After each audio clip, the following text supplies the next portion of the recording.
Hey guys, welcome back to my another mini blog. আজ তোমাদের সাথে আবার একটা মিনি ব্লগ শেয়ার করছি। তো দেখো, সকালবেলা উঠেই দুপুরের জন্য রান্না বসিয়ে দিয়েছি।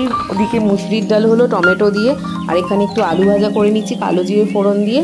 আর এটা হচ্ছে আমাদের ব্রেকফাস্টের জন্য তরকারি, কুমড়ো আর আলু দিয়ে পাঁচফোড়ন দিয়ে একটা তরকারি করেছিলাম। তারপর ফ্রিজটা একটু পরিষ্কার করে নিলাম।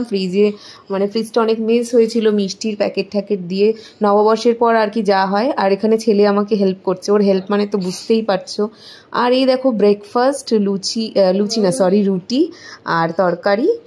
আর ফ্রিজে না কয়েকটা চিকেন রয়েছিল, সেই চিকেনগুলোতে আমি একটু পকোড়ার মতো ভেজে নিয়েছিলাম। আর এই হলো দুপুরের লাঞ্চ, ভাত, আলু চোখা, আলু ভাজা, পকোড়া আর ডাল।